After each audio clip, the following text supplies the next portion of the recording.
Quand on disait que Amadou Gon Coulibaly, là, il était très malade, qu'il ne devrait pas être candidat, là. Les gens disaient que, oh, il se porte bien, il est en pleine forme. Lui-même, il est sorti pour parler, là. Écoutez. Je suis allé à Paris pour un contrôle médical. Ce contrôle a dû être approfondi avec un besoin de repos. Et après ce contrôle et ce repos, me voilà de retour en forme. Difficile. Il a du mal à tenir debout. Mais il fait tout. Vous avez tout fait pour qu'il vienne prouver par lui-même qu'il était bel et bien vivant, qu'il n'était pas mort. Malheureusement, il va mourir plus tard. Mais en tout cas, au moment où les rumeurs couraient dans les rues d'Abidjan, vous avez tout fait pour démentir ces rumeurs-là.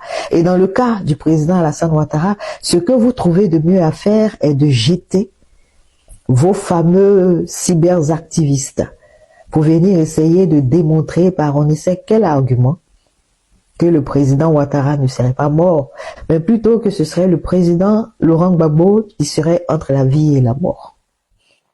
Vous nous avez habitués à mieux. En tout cas, jusqu'à preuve du contraire, on attend que la direction de la communication nous présente un élément filmé, palpable, concret, factuel, qui démontre, preuve à l'appui, que le président Alassane Ouattara est bel et bien vivant. C'est aussi simple et facile à faire. Par exemple, vous nous présentez à chaque fois des images issues des conseils des ministres. On a eu un conseil des ministres hier. Le plus simple et le plus facile, sans communiquer et sans aucune fanfare, vous filmez simplement son arrivée à la présidence pour participer justement au conseil des ministres. Aussi simple que ça, on n'a pas besoin de communiquer, on n'a pas besoin de tapage, on n'a pas besoin de grand-chose. Sinon, s'il est mort, ayez le courage de nous le dire bien en face. Parce que aujourd'hui, on assiste à la mise en avant de M. Téné Birahima Ouattara pour on ne sait quelle raison. Et ça conforte et ça confirme les rumeurs, les spéculations et les différentes supputations sur le décès avéré ou non du président Alassane Ouattara. Parce que bien étrangement, lorsque le président Alassane Ouattara était vivant, le vice-premier ministre Téné Birahima Ouattara était bien et très bien discret. Et comme par hasard, du jour au lendemain, on le retrouve en train de fanfaronner. On lui imprime même des tissus à son effigie. On fait de lui l'homme de l'année. On lui décerne des prix. Alors que, pendant ce temps, le président de la République, Alassane Ouattara, est invisible aux yeux des Ivoiriens. Où est passé le président Alassane Ouattara? On attend des images concrètes et factuelles de la direction de la communication de la présidence de Côte d'Ivoire.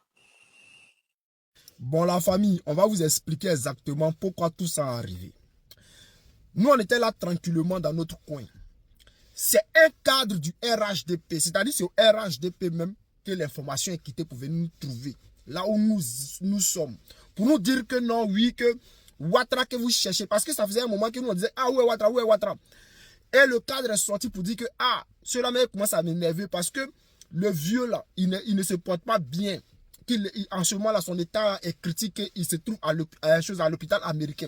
C'est un cadre RHDP qui est venu nous dire. Hein. Nous, on ne s'est pas levé un matin pour dire que oh, Ouattara, il ne se porte pas bien, il ne se porte pas bien. C'est un cadre RHDP qui est venu nous dire. Nous, on dit, ok, il n'y a pas de drame. Tu vas pas nous, on dit que la balle vient de l'adversaire, il faut amortir. Bon, lui, ça l'a arrangé ou ça ne l'arrangeait pas. Nous, on s'en fout que ça l'arrange ou pas. Nous, on a tapé dedans pour dire que oui, que le vieux là, il se trouve à l'hôpital américain et qu'il ne se porte pas bien et que voici, voilà. On a amplifié l'information le lendemain net. Voici, eux, ils sortent pour dire que Ouattara est rentré en Côte d'Ivoire. Maintenant, là, on dit que Ouattara est rentré en Côte d'Ivoire. Les images qu'on nous montre, on voit que ce sont les anciennes images qu'ils sont en train de nous présenter. On dit, ok, il n'y a pas de souci. On a commencé à décortiquer les images. Comme ils ont trouvé que oui, les images qu'on est en train de décortiquer là, on a raison. Automatiquement, ils nous disent quoi? Que oui, que demain, Ouattara sera au conseil des ministres. Quelqu'un vient de rentrer de Paris, selon eux. Il vient de rentrer. Quelqu'un qui dit ne se porte pas bien là. Automatiquement, on la voit au conseil des ministres. On dit, ok, il n'y a pas de drame, on va vérifier quelque chose. Donc, eux, ils ont envoyé les morons, soi-disant morons, au conseil des ministres. Les images qu'ils nous ont présentées ce jour-là, tellement qu'ils nous ont pris pour les moutons du RHDP. Ils ont fait des images IA rapidement, fait des montages pour venir publier. Nous aussi, on est rentré en profondeur, on a pris les logiciels, on a commencé à comparer les images, on a commencé à tout comparer. Comme par hasard, le gars, il n'a pas parlé. On a déconstruit les images pour dire que ça là, ce n'est pas vraie image, que ça c'est IA. Que le Moro là, il est incapable de gouverner en ce moment, il est malade. Et c'est pour ça qu'ils sont en train de faire la promotion de Tene Brahima Ouattara. Voici les Moros qui se lèvent. Et ils se lèvent pour nous dire que non, Ouattara a un autre rendez-vous. Et qu'il a rendez-vous avec un gars, je sais pas quoi on dit, envoyé spécial, c'était un envoyé spécial du Sénégal, le ministre des Mines et des Finances. Et également un gars du Libéria, là, un ministre libérien qui s'appelle Samuel Woods. Donc, ils disent que le lendemain du conseil des ministres, hein, ils disent que non, le gars il a rendez-vous avec eux. Nous on a dit, oh c'est Doy, qu'il ne va jamais sortir. On est sorti pour faire vidéo pour dire qu'il ne va pas sortir. Effectivement, le gars n'est pas sorti. Nous on a commencé à dire, ah, vous avez vu, non, vous avez vu, le gars là, on dit qu'il est incapable en l'air de gouverner, il est incapable de gouverner, que ça ne va pas. Les Moros se fâchent. Ils font sortir maintenant les militants pour dire, oh, vous dites que Ouattara Dia, vous dites que c'est eux qui ont envoyé le mot Ouattara Dia. Hein. C'est eux qui ont envoyé. Nous sommes dans une communication, une guerre de communication. Si eux ils envoient, nous on a morti. Et puis on contrôle la balle et puis on marque. Donc, ils ont commencé à dire Ouattara Dia, Ouattara, vous dites que Ouattara Dia, hein, venez prendre pouvoir, vous dites que Ouattara Dia.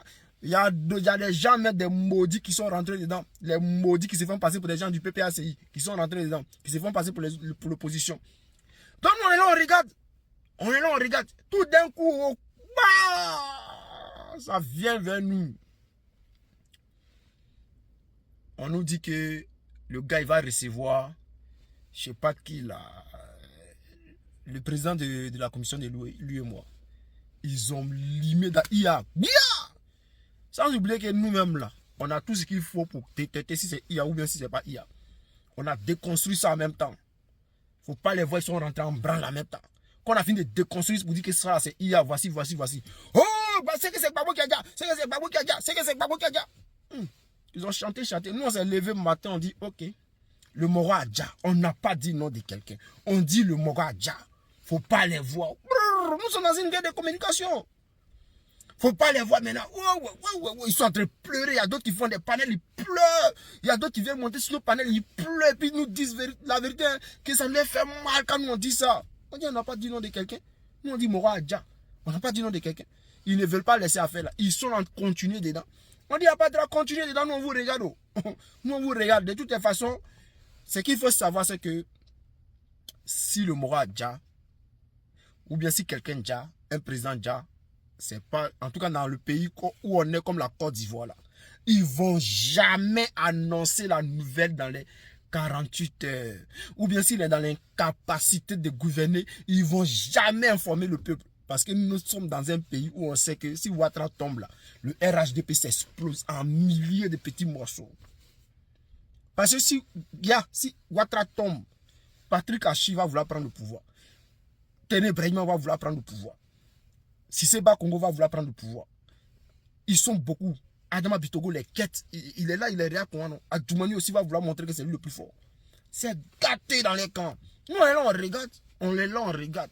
Sachant que quand tout ça va finir là, de toute façon, nous là, nous aussi, on est là, on se prépare. Au moins, on prendra. Ils n'ont qu'à s'embrouiller seulement, on prendra, ça vient vers eux. Nous, on n'est pas pressé, on vous regarde seulement. Nous, on vous regarde. On vous regarde. Allez là, tout le monde est concentré sur nous. Non? Vous dites que c'est quand nous sommes en train de faire ces bêtises. Non? Mais allez là, tous les médias sont concentrés sur nous. Personne ne parlait de ça, non? Tout le monde a commencé à parler de ça. Parce que les gens même là, ils voient que non, les analyses que nous faisons là, c'est concret. C'est qu'on dit là, non, on a raison. Ils ont commencé à mener les enquêtes aussi, non? On vous laisse ici la semaine prochaine. On va vérifier quelque chose.